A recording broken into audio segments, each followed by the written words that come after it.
ಎಲ್ರಿಗೂ ನಮಸ್ಕಾರ ಸ್ನೇಹಿತರೆ. ಗೃಹಲಕ್ಷ್ಮಿ ಯೋಜನೆಯ ಅಪ್ಡೇಟ್ಸ್ಗೆ ತಮ್ಮೆಲ್ರಿಗೂ ಸ್ವಾಗತ ಸುಸ್ವಾಗತ. ಇಲ್ಲಿ ನೋಡಿ, ಗೃಹಲಕ್ಷ್ಮಿ ಯೋಜನೆಯ 15ನೇ ಕಂತಿನ ಹಣಕ್ಕಾಗಿ ನೀವೆಲ್ಲರೂ ಕೂಡ ವೆಯ್ಟ್ ಮಾಡ್ತಾ ಇದ್ದೀರಾ, ಯಾವಾಗ ಬರುತ್ತೆ ಈ ಒಂದು ಹಣ ಅಂತ ನಿಮಗೆ ಒಂದು ಪ್ರಶ್ನೆ ಕಾಡ್ತಾ ಇದೆ ಅಂತಲೇ ಹೇಳ್ಬೋದು.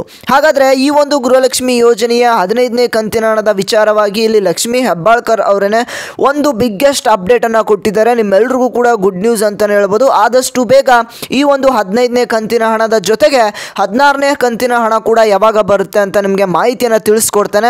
ಆದಷ್ಟು ಬೇಗ ಈ ಒಂದು ಹಣ ಬರ್ತಾ ಇರುವಂಥದ್ದು, ಯಾವಾಗ ಬರುತ್ತೆ, ಯಾರಿಗೆ ಈ ಒಂದು ಹಣ ಬಂದು ತಲುಪುತ್ತೆ ಅಂತ ನಿಮಗೆ ಸಂಪೂರ್ಣ ಮಾಹಿತಿಯನ್ನು ಕೊಡ್ತೇನೆ. ಅದಕ್ಕಿಂತ ಮುಂಚೆ ಯಾರು ನಮ್ಮ ಚಾನಲ್ಗೆ ಇನ್ನೂ ಕೂಡ ಸಬ್ಸ್ಕ್ರೈಬ್ ಮಾಡ್ಕೊಂಡಿಲ್ಲ, ಈ ಕೂಡಲೇ ಎಲ್ಲರೂ ಕೂಡ ಸಬ್ಸ್ಕ್ರೈಬ್ ಮಾಡ್ಕೊಳ್ಳಿ. ಹಾಗೆ ಈ ಒಂದು ವಿಡಿಯೋಗೆ ಒಂದು 100 ಲೈಕ್ಸ್ನ ಎಕ್ಸ್ಪೆಕ್ಟ್ ಮಾಡ್ತಾ ಇದ್ದೇನೆ. ನೀವೆಲ್ಲರೂ ಕೂಡ ಲೈಕ್ನ ಮಾಡಿದ್ರೆ 100 ಅಲ್ಲ ಅದಕ್ಕಿಂತ ಜಾಸ್ತಿನೇ ಮಾಡ್ತೀರಾ. ಬೇಗ ಬೇಗ ಎಲ್ಲರೂ ಕೂಡ ಲೈಕ್ನ ಮಾಡ್ಕೊಳ್ಳಿ. ಓಕೆ ವೀಕ್ಷಕರೇ, ಈಗ ಡೈರೆಕ್ಟಾಗಿ ನಾನು ಟಾಪಿಕ್ ಕಡೆಗೆ ಬರ್ತಾ ಇದ್ದೇನೆ. ಇಲ್ಲಿ ಗೃಹಲಕ್ಷ್ಮಿ ಯೋಜನೆಯ ಒಂದು ಅಪ್ಡೇಟ್ ಏನು ಬಂದಿದೆ ಅಂತ ಅಂದರೆ, ಇಲ್ಲಿ ಲಕ್ಷ್ಮಿ ಹೆಬ್ಬಾಳ್ಕರ್ ಅವರು ಒಂದು ಬೆಂಗಳೂರಿನಲ್ಲಿ ಮಾಧ್ಯಮದವರ ಜೊತೆ ಒಂದು ಮಾಹಿತಿಯನ್ನು ಹಂಚಿಕೊಂಡಿದ್ದಾರೆ. ಮಾಧ್ಯಮದವರು ಒಂದು ಪ್ರಶ್ನೆಯನ್ನು ಮಾಡ್ತಾರೆ, ಗೃಹಲಕ್ಷ್ಮಿ ಯೋಜನೆಯ ಹಣ ಇಲ್ಲಿ ಬರ್ತಾ ಇಲ್ಲ, ಇಲ್ಲಿ ಗೃಹಲಕ್ಷ್ಮಿ ಯೋಜನೆಯ ಫಲಾನುಭವಿಗಳು ಅಸಮಾಧಾನವನ್ನು ವ್ಯಕ್ತಪಡಿಸ್ತಾ ಇದ್ದಾರೆ, ನೀವಿನ್ನೂ ಕೂಡ ಹಣವನ್ನು ಇಲ್ಲಿ ಜಮಾ ಮಾಡ್ತಾ ಇಲ್ಲ, ಹಾಗಾದರೆ ಯಾವಾಗ ಈ ಒಂದು ಹಣ ಬಂದು ಜಮಾ ಆಗುತ್ತೆ ಅಂತ ಅವರು ಒಂದು ಪ್ರಶ್ನೆಯನ್ನು ಕೇಳ್ತಾರೆ. ಹಾಗೆ ಎಲೆಕ್ಷನ್ ಇದ್ದಾಗ ಮಾತ್ರ ನೀವು ಹಣವನ್ನು ಹಾಕ್ತೀರಾ ಅಂತ ಇಲ್ಲಿ BJP ಸರ್ಕಾರದವರು ಒಂದು ಆರೋಪವನ್ನು ಮಾಡ್ತಾ ಇದ್ದಾರೆ. ಹಾಗಾದರೆ ನೀವು ಹಣವನ್ನು ನಿಜವಾಗೂ ಹಾಕ್ತೀರಾ ಇಲ್ವಾ ಅಂತ ಒಂದು ಪ್ರಶ್ನೆಯನ್ನು ಮಾಡ್ತಾರೆ. ಆಗ ಲಕ್ಷ್ಮಿ ಹೆಬ್ಬಾಳ್ಕರ್ ಅವರು ಒಂದು ಉತ್ತರವನ್ನು ಕೊಡ್ತಾರೆ. ಏನು ಅಂತ ಅಂದರೆ, ಇಲ್ಲಿ ನಾವು ಪ್ರತಿ ತಿಂಗಳು ಕೂಡ ಗೃಹಲಕ್ಷ್ಮಿ ಯೋಜನೆಯ ಮೊದಲನೇ ಕಂತಿನ ಹಣದಿಂದ ಹಿಡಿದು 14ನೇ ಕಂತಿನ ಹಣದವರೆಗೆ ಪ್ರತಿ ತಿಂಗಳು ಕೂಡ ಹಾಕೊಂಡು ಬಂದಿದ್ದೀವಿ. ಒಂದೆರಡು ದಿನ ಡಿಲೇ ಆದರೂ ಕೂಡ ಹಣವನ್ನು ಜಮಾ ಮಾಡ್ತಾನೆ ಇದ್ದೀವಿ. ಈಗ ಸರ್ಕಾರಿ ನೌಕರರಿಗೆ ಯಾವ ರೀತಿ ಹಣ ಬರುತ್ತೆ ತಿಂಗಳ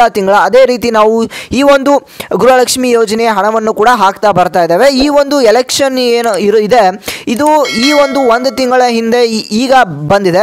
ಆದರೆ ನಾವು ಈ ಒಂದು ಗೃಹಲಕ್ಷ್ಮಿ ಯೋಜನೆಯ ಹಣವನ್ನು 1 ತಿಂಗಳಿಂದ 14ನೇ ತಿಂಗಳಿನ ಹಣದವರೆಗೆ ಪ್ರತಿಯೊಂದು ತಿಂಗಳಿನ ಹಣವನ್ನು ಕೂಡ ಜಮಾ ಮಾಡಿಕೊಂಡು ಬಂದಿದ್ದೇವೆ. ಈ ಒಂದು ಎಲೆಕ್ಷನ್ ಇದೆ ಅನ್ನೋ ಒಂದು ಕಾರಣಕ್ಕೆ ಅಷ್ಟೇ ನಾವು ಹಣವನ್ನು ರಿಲೀಸ್ ಮಾಡಬೇಕಾಗಿದ್ರೆ ಒಂದೇ ತಿಂಗಳು ನಾವು ಹಣವನ್ನು ರಿಲೀಸ್ ಮಾಡಬೇಕಾಗಿತ್ತು, ಹಾಗೆ ಮಾಡಿಲ್ಲ. ಪ್ರತಿಯೊಂದು ತಿಂಗಳು ಕೂಡ ನಾವು ಈ ಒಂದು ಹಣವನ್ನು ರಿಲೀಸ್ ಮಾಡ್ಕೊಂಡು ಬಂದಿದ್ದೇವೆ ಅಂತ ಹೇಳಿದ್ದಾರೆ.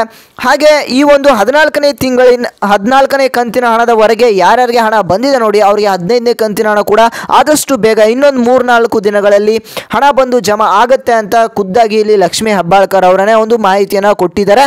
ನಿಮಗೆ ನಾಳೆ ಅಂದರೆ ಭಾನುವಾರ ನಿಮಗೆ ಈ ಒಂದು ಹಣ ಬಂದು ತಲುಪುವಂಥ ಚಾನ್ಸಸ್ಸು ಇರೋದು ಕಡಿಮೆ. ನಿಮಗೆ ಸೋಮವಾರದಿಂದ ಅಥವಾ ಮಂಗಳವಾರದಿಂದ ಈ ಒಂದು ಹಣ ಬಂದು ಜಮಾ ಆಗುವಂಥ ಚಾನ್ಸಸ್ಸು 100% ಇದೆ ಅಂತ ಹೇಳ್ಬೋದು. ವೀಕ್ಷಕರೇ, ಯಾರು ನಮ್ಮ ಚಾನಲ್ಗೆ ಇನ್ನೂ ಕೂಡ ಸಬ್ಸ್ಕ್ರೈಬ್ ಮಾಡ್ಕೊಂಡಿಲ್ಲ, ಈಗಲೇ ಸಬ್ಸ್ಕ್ರೈಬ್ ಮಾಡ್ಕೊಳ್ಳಿ. ಹಾಗೆ ಈ ಒಂದು ವಿಡಿಯೋನ ಯಾರು ನೋಡಿಲ್ಲ ನೋಡಿ, ಲಕ್ಷ್ಮಿ ಹೆಬ್ಬಾಳ್ಕರ್ ಅವರು ಮಾತಾಡಿರುವಂಥ ವಿಡಿಯೋ ಡಿಸ್ಕ್ರಿಪ್ಷನಲ್ಲಿ ಲಿಂಕ್ ಕೊಟ್ಟಿರ್ತೀನಿ, ಅಲ್ಲಿ ಹೋಗಾದರೂ ನೋಡಿ. ಈಗ ನಾನು ಲಾಸ್ಟಲ್ಲಿ ವಿಡಿಯೋನು ಕೂಡ ಪ್ಲೇ ಮಾಡ್ತೇನೆ, ಅಲ್ಲಾದರೂ ನೀವು ನೋಡ್ಕೋಬಹುದು. ಅದಕ್ಕಿಂತ ಮುಂಚೆ ಇಲ್ಲಿ ಎಷ್ಟೋ ಗೃಹಲಕ್ಷ್ಮಿ ಫಲಾನುಭವಿಗಳಿಗೆ ಡೌಟ್ ಇರುತ್ತೆ, ಈ ಒಂದು 15ನೇ ಕಂತಿನ ಹಣ ಯಾವಾಗ ಬರುತ್ತೆ ಅಂತ. ಈ ಒಂದು ವಿಡಿಯೋನ ಪ್ರತಿಯೊಬ್ಬರು ಕೂಡ ತಲುಪೋ ಹಾಗೆ ಶೇರ್ ಮಾಡಿ. ನಿಮ್ಮ ಒಂದು ವಾಟ್ಸಪ್ ಗ್ರೂಪ್ಗಳು ಇರ್ತವೆ, ಹಾಗೆ ಎಲ್ಲ ಒಂದು ಕಾಂಟ್ಯಾಕ್ಟ್ಸ್ ನಿಮ್ಮ ಒಂದು ಕಡೆ ಇರ್ತಲ್ಲ, ಎಲ್ಲರಿಗೂ ಕೂಡ ಈ ಒಂದು ವಿಡಿಯೋನ ಅವ್ರಿಗೆ ಶೇರ್ ಮಾಡಿ ಅಂತ ಹೇಳ್ತಾ ನಾನು ಮತ್ತೆ ಮುಂದಿನ ಒಂದು ವಿಡಿಯೋದಲ್ಲಿ ಸಿಗ್ತಾನೆ ವೀಕ್ಷಕರೇ. ಎಲ್ಲರೂ ಟೇಕ್ ಕೇರ್, ಬಾಯ್ ವೀಕ್ಷಕರೇ. ಸರ್ಕಾರಿ ನೌಕರಸ್ಥರಾಗಲಿ ನಾವು ಸಂಬಳ ಕೊಟ್ಟರು ಕೂಡ 1 ತಿಂಗಳಾದ್ಮೇಲೆ ಇನ್ನೊಂದು ತಿಂಗಳಿಗೆ ಹಾಕ್ತಾ ಇದ್ದೀವಿ. ನೀವು ಹೇಳ್ತಾ ಇರೋದು ನಿಜ, 1 ತಿಂಗಳದ್ದು ಡಿಲೇ ಆಗಿದೆ, ಇನ್ನೊಂದು 4-5 ದಿನದಲ್ಲಿ ಕ್ಲಿಯರ್ ಮಾಡಿ.